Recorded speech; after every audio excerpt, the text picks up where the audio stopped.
नमस्कार। सुप्रसिद्ध उपन्यास गबन पाठन के भाग 6 में आपका स्वागत है। आशा करती हूँ उपन्यास पाठन का आप आनंद ले रहे हैं और पठन के साथ गहनता अनुभव कर रहे हैं।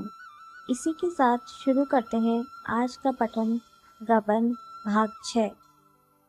उस दिन से जालपा के पति स्नेह में सेवा भाव का उदय हुआ।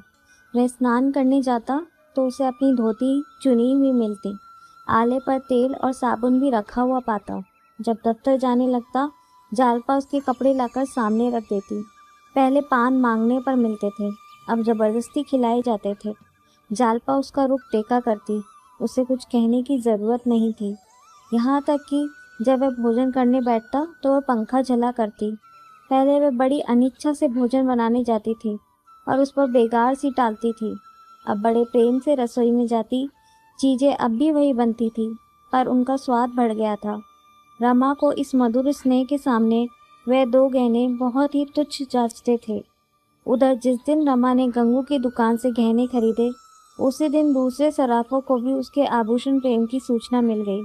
रमा जब भी उधर से निकलता तो दोनों तरफ से दुकानदार उठ उठकर उसे सलाम करते। आइए बाबूजी, पान तो खाते जाइए, दो एक चीज़ें हमारी दुकान से तो देखिए। रमा का आत्मसंयम उसकी साख को और भी बढ़ाता था। यहाँ तक कि एक दिन एक दलाल रमा के घर आ पहुँचा और उसके नहीं नहीं करने पर भी अपनी संदूकची खोल ही दी। रमा ने उससे पीछा छुड़ाने के लिए कहा, भाई इस वक्त मुझे कुछ नहीं लेना है, जो अपना और मेरा समय नष्ट करोगे।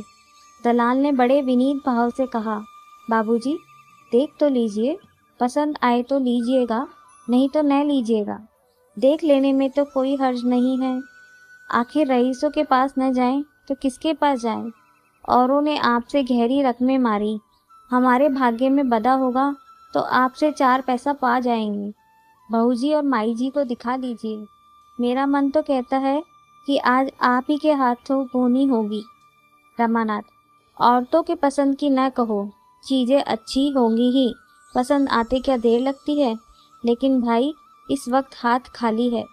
दलाल हंसकर बोला, बाबूजी बस ऐसी बात कह देते हैं कि वाह, आपका हुक्म हो जाए तो 1500 आपके ऊपर निछावर कर दे।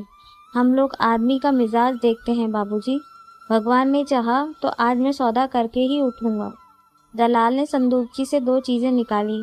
एक नए फैशन का जड़ाऊ कंगन था और दूसरा कानों का रिंग। दोनों ही चीज़ें अपूर्व थी, ऐसी चमकती मानो दीपक जल रहा हो। 10 बजे थे। दयानाथ दफ्तर जा चुके थे। वह भी भोजन करने जा रहा था।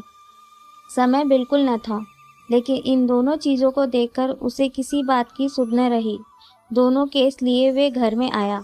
उसके हाथ में केस देखते ही दोनों स्त्रियां टूट पड़ी और उन चीज़ों को निकाल निकाल कर देखने लगी।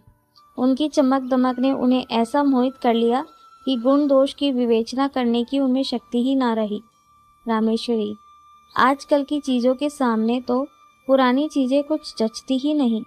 जालपा, मुझे तो उन पुरानी चीज़ों को देखकर कै आने लगती है। न जाने उन दिनों औरतें कैसे पहनती थी। रमा ने मुस्कुराकर कहा, तो दोनों चीज़ें पसंद है ना? जालपा, पसंद क्यों नहीं है, अम्मा जी तुम ले लो।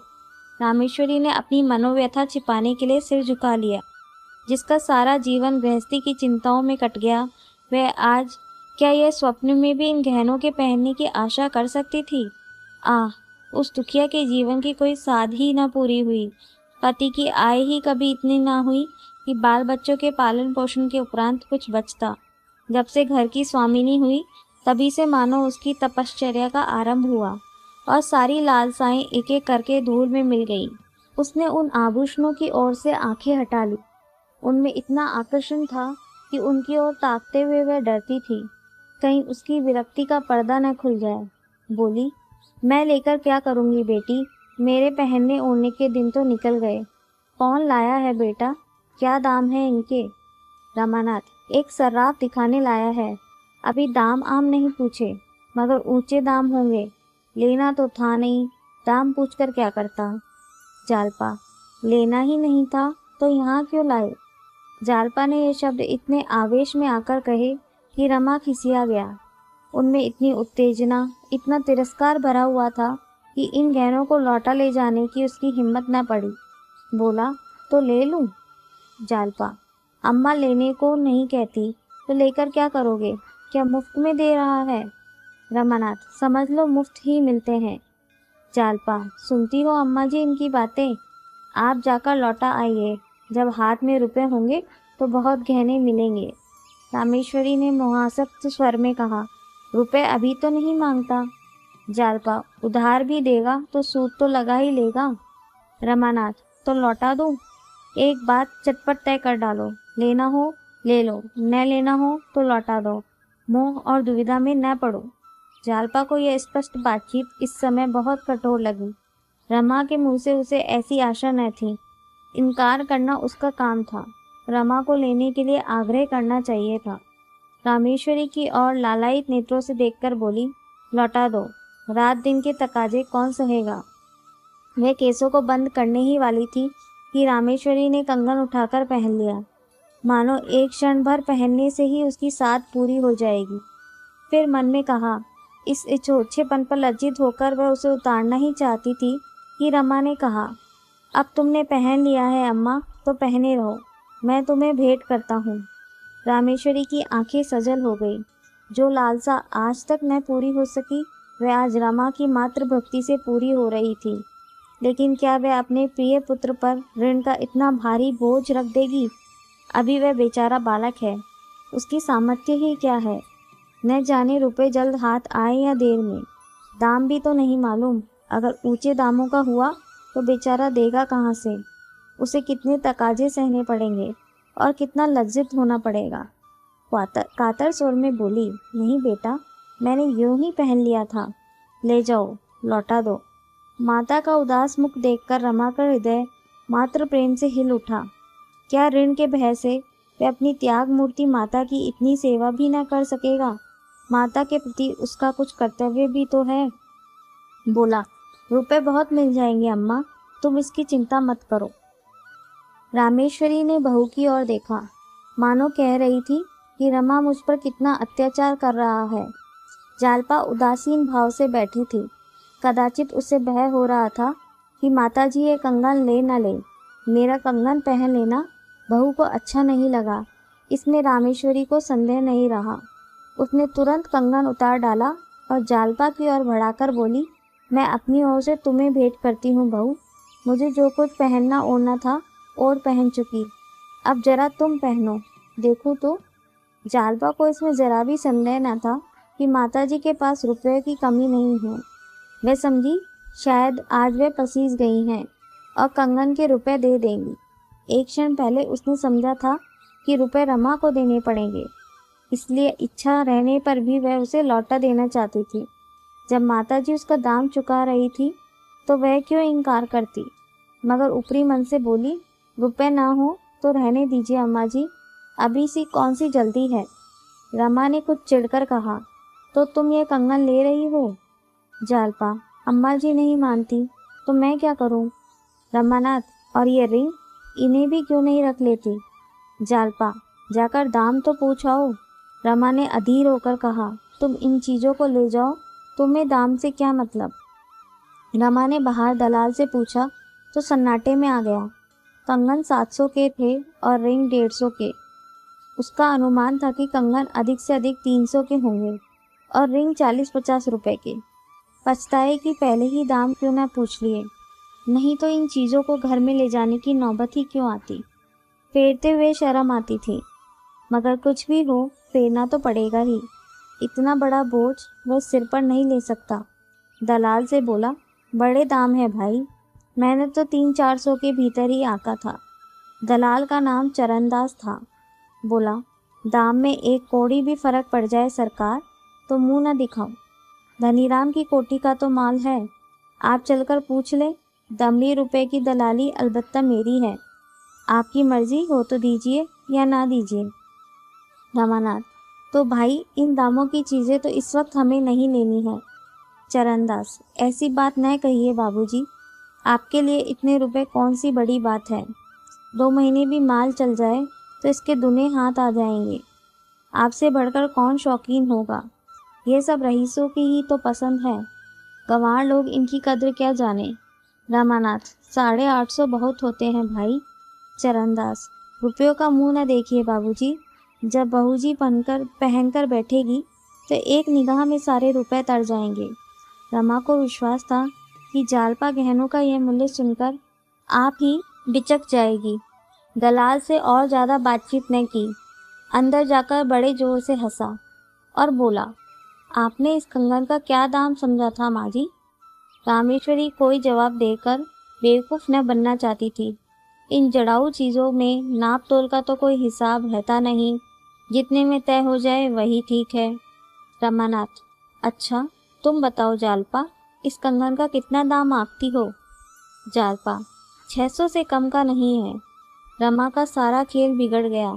दाम का भय दिखाकर रमा ने जालपा को डरा देना चाहा था, मगर 6 और 700 में थोड़ा ही अंतर था और संभव है चरणदास इतने पर राजी हो जाए। कुछ झेप कर बोला, कच्चे नगीने नहीं हैं। जालपा, कुछ भी हो, 600 से ज्यादा का नहीं है। रामानाथ, और रिंग का? अधिक से अधिक 100 रुपए। यहाँ भी चूकी, 150 मांगता है। जालपा, जट्टू है कोई, हमें इन दामों लेना ही नहीं। रमा की चाल उल्टी पड़ी। जालपा को इन चीजों के मूल्य के विषय में बहुत धोखा नहीं हुआ था। आखिर रमा की आर्थिक दशा तो उससे छिपी न थी, फिर भी वह 700 रुपए की चीजों के लिए मुंह खोले बैठी थी। रमा को क्या मालूम था कि जालपा कुछ और ही समझकर कंगन पर लहराई थी। अब तक गला छूटने का एक ही उपाय था, और वही यह कि दलाल 600 पर राजी न हो। बोला, वह 850 से कौड़ी कम न लेगा। जालपा, तो लौटा दो। रमानाथ, मुझे तो लौटाते शर्म आती है अम्मा, जरा आप ही दलान में चल कर कह दें, हमें 700 से ज़्यादा नहीं देना है। देना हो तो दे दो, नहीं चले जाओ। रामेश्वरी, हाँ रे, क्यों नहीं, उस दलाल से मैं बात करने जाऊं। जालपा, तुम्हें क्यों नहीं कह देते, इसमें तो कोई शर्म की बात नहीं। रमानाथ, मुझसे साफ जवाब न देते बनेगा, दुनिया भर की खुशामद करेगा। चुनी चुना आप बड़े आदमी हैं, रईस हैं, राजा हैं, आपके लिए 150 क्या चीज़ है, मैं उसकी बातों में आ जाऊंगा। जालपा, अच्छा चलो, मैं ही कहे देती हूँ। रमानाथ, वाह, फिर तो सब काम ही बन गया। रमा पीछे दुबक गया। जालपा दालान में आकर बोली, जरा यहाँ आना जी। ओ सर्राफ, लूटने आए हो या माल बेचने आए हो? चरणदास बरामदे से उठकर द्वार पर आया और बोला, क्या हुक्म है सरकार? जालपा, माल बेचने आते हो या लूटने आते हो? 700 रुपए कंगन के मांगते हो? चरणदास, 700 तो उसकी कारीगरी के दाम है हुजूर। जालपा, अच्छा, तो जो उस पर 700 निछावर कर दे उसके पास ले जाओ।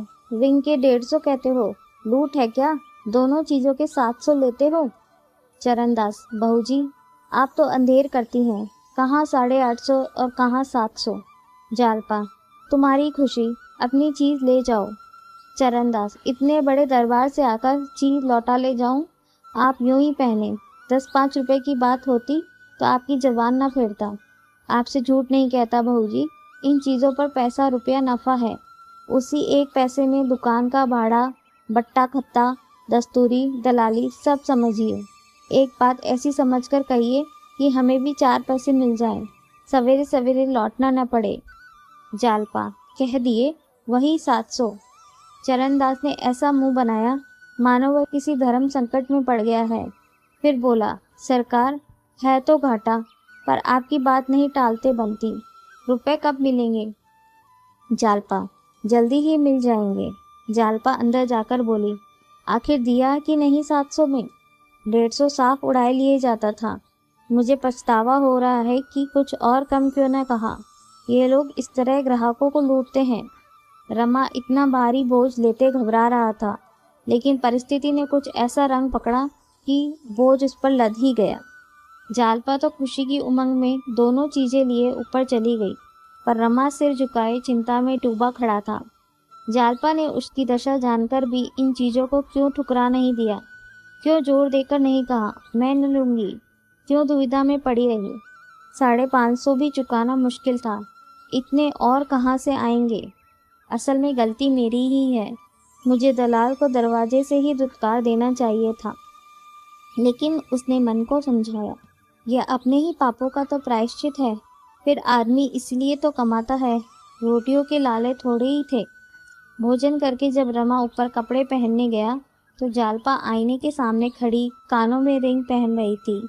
उसे देखते ही बोली, आज किसी अच्छे का मुंह देखकर उठी थी, 2 चीजें मुफ्त हाथ आ गई। रमा ने विस्मय से पूछा, मुफ्त क्यों? रुपए न देने पड़ेंगे? जालपा, रुपए तो अम्मा जी देंगी। रमानाथ, क्या कुछ कहती थी? जालपा, उन्होंने मुझे भेंट दिए हैं तो रुपए कौन देगा? रमा ने उसके भोलेपन पर मुस्कुराकर कहा, यही समझकर तुमने ये चीजें ले ली। अम्मा को देना होता तो उसी वक्त दे देती जब गहने चोरी हो गए थे। क्या उनके पास रुपए न थे? जालपा असमंजस में पड़कर बोली, तो मुझे क्या मालूम था? अब भी तो लौटा सकते हो, कह देना जिसके लिए लिया था उसे पसंद नहीं आया। यह कहकर उसने तुरंत कानों से रिंग निकाल लिए, कंगन भी उतार डाली और दोनों चीजें केस में रखकर उसकी तरफ इस तरह बढ़ाई जैसे कोई बिल्ली चूहे से खेल रही हो। वह चूहे को अपनी पकड़ से बाहर नहीं होने देती, उसे छोड़कर भी नहीं छोड़ती। हाथों को फैलाने का साहस नहीं होता था। क्या उसके हृदय की भी यही दशा न थी? उसके मुख पर हवाइयाँ उड़ रही थी। जो वह रमा की ओर न देखकर भूमि की ओर देख रही थी, जो सिर ऊपर न उठाती थी। किसी संकट से बच जाने में जो हार्दिक आनंद होता है, वह कहाँ था? उसकी दशा ठीक उस माता की सी थी जो अपने बालक को विदेश जाने की अनुमति दे रही हो। वही विवशता, वही कातरता, वही ममता इस समय जालपा के मुख पर उदय हो रही थी। रमा उसके हाथ से केसों को ले सके इतना कड़ा संयम उसमें न था। उसने तकाजे सहना, लज्जित होना, मुंह छिपाए फिरना, चिंता की आग में जलना, सब कुछ सहना मंजूर था। ऐसा काम करना नामंजूर था जिससे जालपा का दिल टूट जाए। वह अपने को अभागिन समझने लगे। उसका सारा ज्ञान, सारी चेष्टा, सारा विवेक इस आघात का विरोध करने लगा। प्रेम और परिस्थितियों के संघर्ष में प्रेम ने विजय पाई। उसने मुस्कुराकर कहा, रहने दो, अब ले लिया है तो क्या लौटाए, अम्मा जी भी हंसेंगी। जालपा ने बनावटी कांपते हुए कंठ से कहा, अपनी चादर देखकर ही पांव फैलाना चाहिए, एक नई विपत्ति मोल लेने की क्या जरूरत है। रमा ने मानो जल में डूबते हुए कहा, ईश्वर मालिक है, और तुरंत नीचे चला गया। हम क्षणिक मोह और संकोच में पड़कर अपने जीवन के सुख और शांति का कैसे होम कर देते हैं। अगर जालपा मोह के झोंके में अपने को स्थिर रख सकती, अगर रमा संकोच के आगे सिर न झुका देता, दोनों के हृदय में प्रेम का सच्चा प्रकाश होता, तो वह पथभ्रष्ट होकर सर्वनाश की ओर न जाते। 11 बज गए थे, दफ्तर के लिए देर हो रही थी, पर रमा इस तरह जा रहा था जैसे कोई अपने प्रिय बंधु की दाह क्रिया करके लौट रहा हो। जालपा अब वह एकांतवासिनी रमणी न थी जो दिन भर मुंह लपेटे उदास पड़ी रहती थी। उसे अब घर पर बैठना अच्छा न लगता था। अब तक तो वह मजबूर थी, कहीं आ जा न सकती थी। अब ईश्वर की दया से उसके पास भी गहने हो गए थे, फिर वह क्यों मन मारे घर में पड़ी रहती। वस्त्राभूषण कोई मिठाई तो नहीं जिसका स्वाद एकांत में लिया जा सके। आभूषणों को संदूकची में बंद करके रखने से क्या फायदा। मोहल्ले या बिरादरी में कहीं से बुलावा आता तो वह सास के साथ अवश्य जाती। कुछ दिनों के बाद सास की जरूरत भी नहीं रही, वह अकेली ही आने जाने लगी। फिर कार्य प्रयोजन की भी कैद नहीं रही। उसके रूप लावण्य, वस्त्र आभूषण और शील विनय ने मोहल्ले की स्त्रियों में उसे जल्द ही सम्मान के पद पर पहुंचा दिया। उसके बिना मंडली सूनी रहती थी। उसका कंठ स्वर इतना कोमल था, भाषण इतना मधुर, छवि इतनी अनुपम कि वह मंडली की रानी मालूम होती थी। उसके आने से मोहल्ले के नारी जीवन में जान सी पड़ गई। नित्य ही कहीं ना कहीं जमाव हो जाता। घंटे 2 घंटे गा बजाकर या गपशप करके रमणियां दिल बहला लिया करती। कभी किसी के घर, कभी किसी के घर। फागुन में 15 दिन बराबर गाना होता रहा। जालपा ने जैसा रूप पाया था वैसा ही उदार हृदय भी पाया था। पान पत्ते का खर्च प्राय उसी के मत्थे पड़ता। कभी कभी गायें बुलाई जाती, उनकी सेवा सत्कार का भार उसी पर था। कभी कभी वह स्त्रियों के साथ गंगा स्नान करने जाती, तांगे का किराया और गंगा तट पर जलपान का खर्च भी उसी के मत्थे जाता। इस तरह उसके 2-3 रुपए रोज उड़ जाते थे। रमा आदर्श पति था। जालपा अगर मांगती तो प्राण तक उसके चरणों पर रख देता। रुपए की हकीकत ही क्या थी, उसका मुंह जोता रहता था। जालपा उससे इन जमघटों की रोज चर्चा करती। उसका स्त्री समाज में कितना आदर सम्मान है, यह देखकर वह फूला न समाता था। एक दिन इस मंडली को सिनेमा देखने की धुन सवार हुई। वहां की बहार देखकर सबकी सब मुग्ध हो गई। फिर तो आए दिन सिनेमा की सैर होने लगी। रमा को अब तक सिनेमा का शौक न था। शौक होता भी तो क्या करता। अब हाथ में पैसे आने लगे थे, उस पर जालपा का आग्रह, फिर भला वह क्यों न जाता। सिनेमा गृह में ऐसी कितनी ही रमणियां मिलती जो मुंह खोले निसंकोच हंसती बोलती रहती थी। उनकी आज़ादी गुप्त रूप से जालपा पर भी जादू डालती जाती थी। वह घर से बाहर निकलते ही मुंह खोल लेती, मगर संकोचवश पर्दे वाली स्त्रियों के ही स्थान पर बैठती। उसकी कितनी इच्छा होती कि रमा भी उसके साथ बैठता। आखिर वह उन फैशनेबल औरतों में किस बात में कम है। रूप रंग में वह हेटी नहीं, सज धज में किसी से कम नहीं, बातचीत करने में कुशल, फिर वह क्यों पर्दे वालियों के साथ बैठे। रमा बहुत शिक्षित न होने पर भी देश और काल के प्रभाव से उदार था।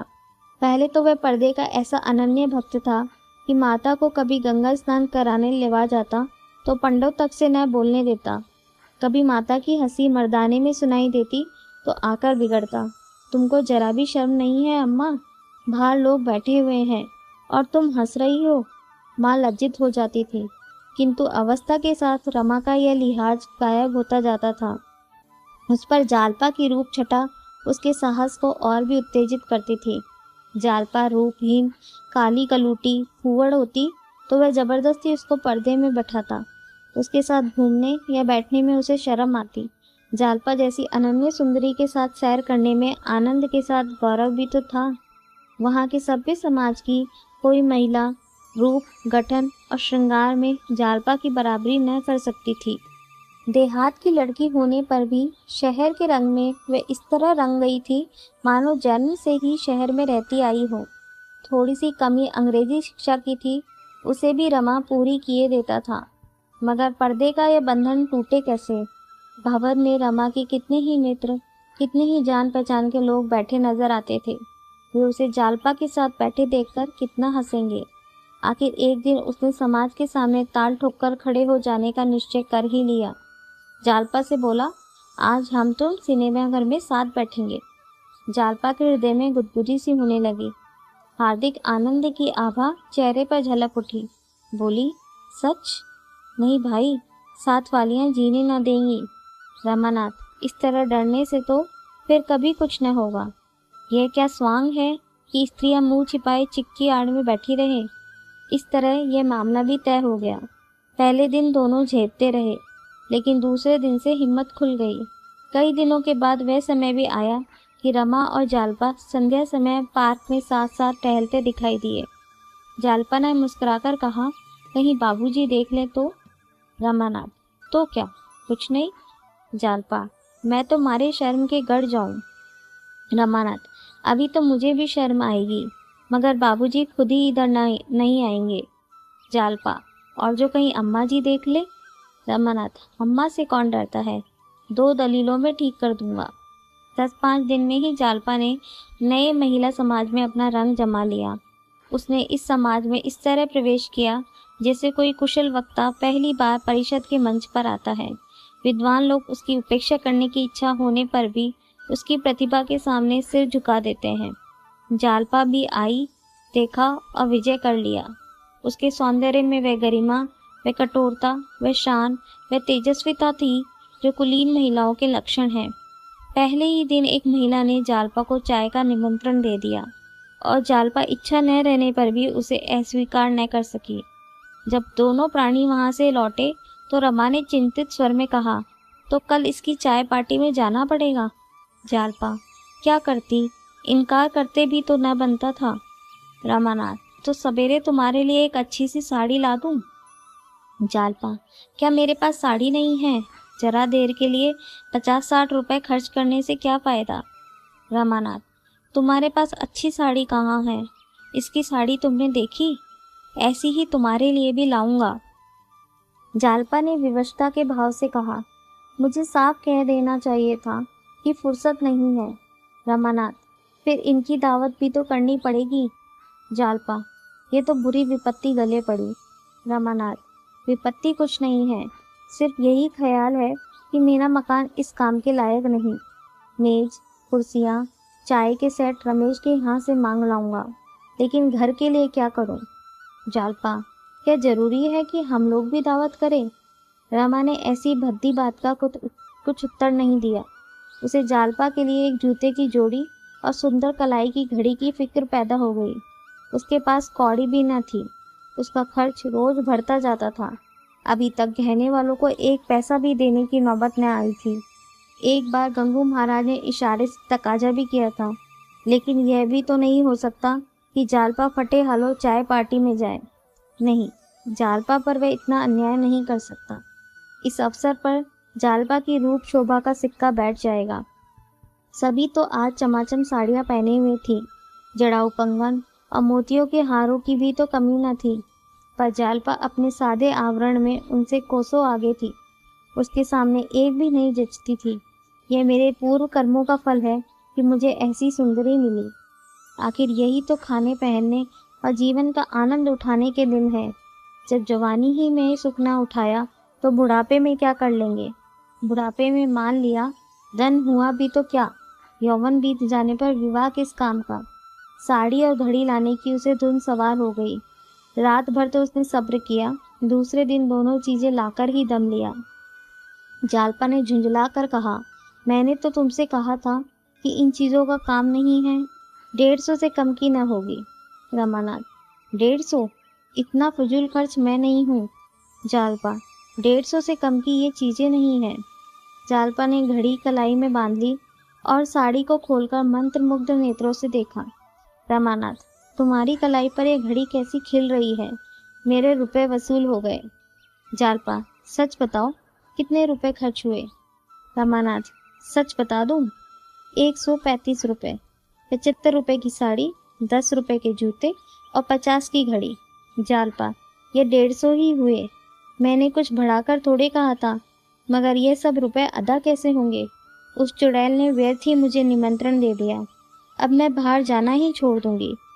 रमा भी इसी चिंता में मग्न था, पर उसने अपने भाव को प्रकट करके जालपा के हर्ष में बाधा न डाली। बोला, सब अदा हो जाएगा। जालपा ने तिरस्कार के भाव से कहा, कहाँ से अदा हो जाएगा, जरा सुनो। कौड़ी तो बचती नहीं, अदा कहाँ से हो जाएगा? वह तो कहो बाबूजी घर का खर्च संभाले हुए हैं, नहीं तो मालूम होता। क्या तुम समझते हो कि मैं गहने और साड़ियों पर मरती हूँ? इन चीज़ों को लौटाओ। रमा ने प्रेमपूर्ण नेत्रों से कहा, इन चीज़ों को रख लो, फिर तुमसे बिना पूछे कुछ न लाऊंगा।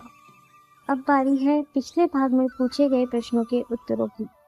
पिछले भाग में पूछा गया पहला प्रश्न था, खां साहब ने दफ्तर से विदा होते हुए रमानाथ को क्या बताया? इसका सही उत्तर है, खां साहब ने रमा को बताया कि हर बिल्टी पर ऊपर की आमदनी का 1 रुपया बंधा हुआ था। यह खुली हुई बात थी और रमा भी यह प्रथा जारी रख सकता था। हमारा दूसरा प्रश्न था, जन्माष्टमी के उत्सव में किस किस का बुलावा आया था? जन्माष्टमी के उत्सव में रामेश्वरी और जालपा का बुलावा आया था। हमारा तीसरा और आखिरी प्रश्न था, रमानाथ ने कुल कितने रुपए के गहने गंगू सराफ से उधार लिए थे? इस प्रश्न का सही उत्तर है, रमानाथ ने कुल 650 रुपए के गहने गंगू सराफ से उधार लिए थे। अब बारी है आज के सुविचार की। अब आज का हमारा सुविचार है, forget the past, live in the present and work hard for the future. जी हाँ, हमें अपने अतीत को भूल जाना चाहिए, अपने वर्तमान को भरपूर जीना चाहिए और अच्छे भविष्य के लिए कड़ी मेहनत करनी चाहिए। इसी के साथ हमारा आज का पठन समाप्त होता है। आप इसी तरह उपन्यास को सुनते रहिए और खुश रहिए। पठन को सुनने के लिए बहुत बहुत धन्यवाद।